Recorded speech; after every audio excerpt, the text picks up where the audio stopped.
Today we are reviewing the all-new Alfa Romeo Stelvio Veloce.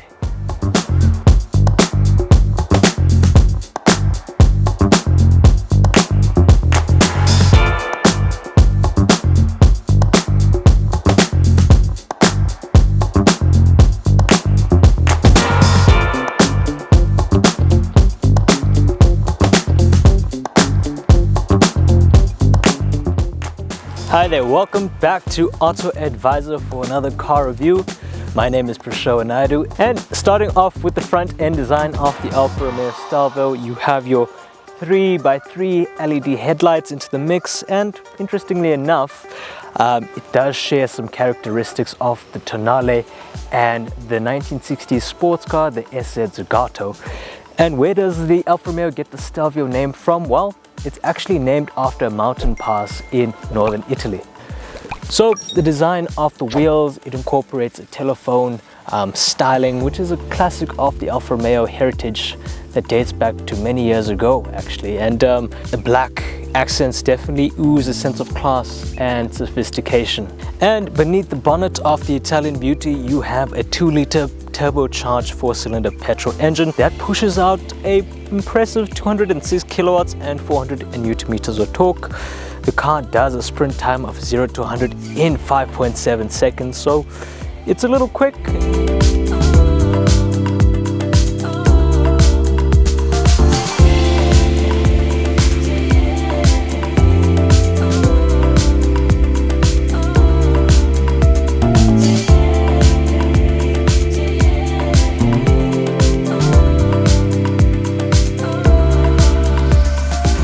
And towards the rear, making our way towards the rear, you have, it's quite well rounded in terms of its shape, and the curvaceous and sleek silhouette is followed through right towards the back. In terms of operation, the boot is operated by an electronic tailgate, and once opened, you have about 525 liters of boot capacity available to you. With all the seats folded down, you have another 1,600 liters available as well.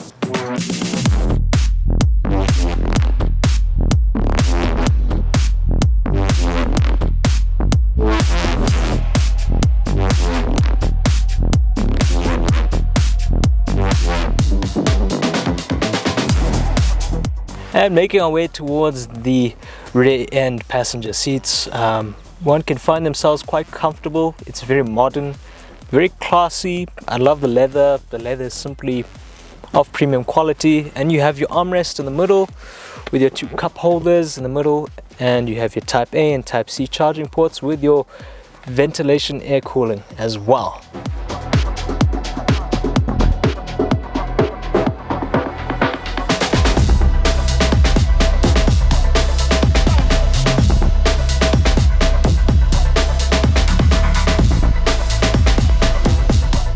Alright, and hopping into the driver's seat, we are welcomed with a host of fine interior materials that were used in creating this car. Obviously the seats are very sporty, very comfortable if I must say myself, and the steering wheel as well is one of the most eye-catching features of the car, with your paddle shifters into the mix. And it does come with wireless charging in the center console, along with your climate control and heated seats, ventilation. And you know what, in terms of infotainment systems, it's not the best. You know, it has a screen right there and the virtual digital cluster in the middle. I think they could have done with some improvement there. You know, it is Apple CarPlay and Android Auto friendly. Interior appointments, you know, it's very simplistic from a design perspective. I think as time progresses, it definitely will age well in time.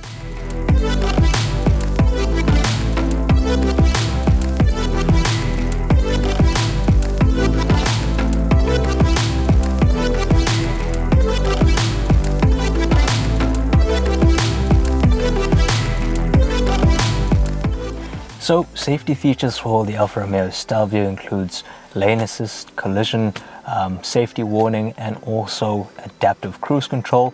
In terms of extras, those that I mentioned all come standard with the Alfa Romeo Stelvio, and at the price tag of 1,205,500 Rand, you can pay an additional 20,000 Rand for the sunroof.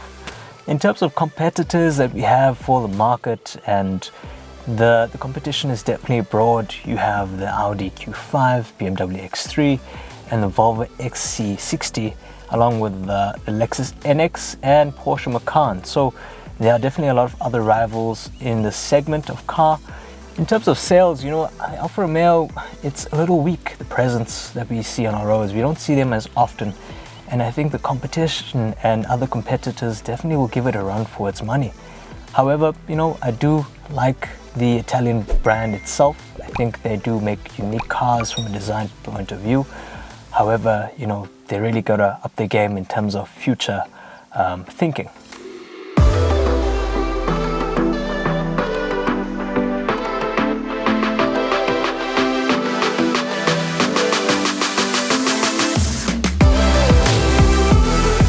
So we are getting into the drive experience of the Alfa Romeo Stelvio, and from the get-go, you know, it is quite nice. It feels very refined in terms of how it moves its weight around.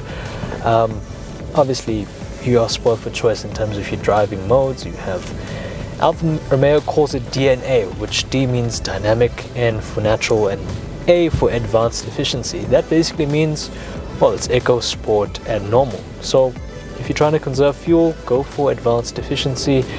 And if you want to really get the sporty nature of the Alfa Romeo out, simply opt for dynamic. And we're about to head into dynamic right now. We are in brisky traffic.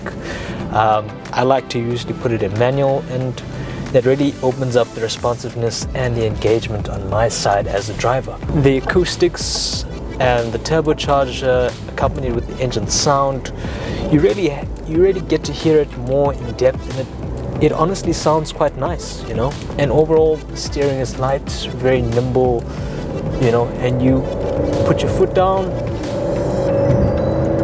and it moves. And all in all, I think if you are one for the fuel efficiency side, it definitely is not going to be fuel efficient for you. We achieved about 10.9 liters if you're trying to drive conservatively, but my good boss Murali Naidu, if you're him, who tends to put a bit more foot, you can achieve a 13 liters per 100.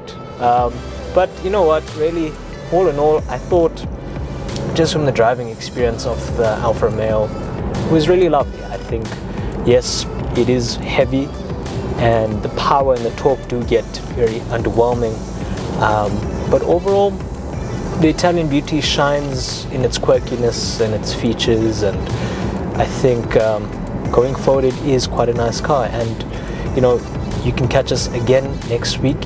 Every week we review the latest and greatest cars at Auto Advisor. Please do like, share and subscribe.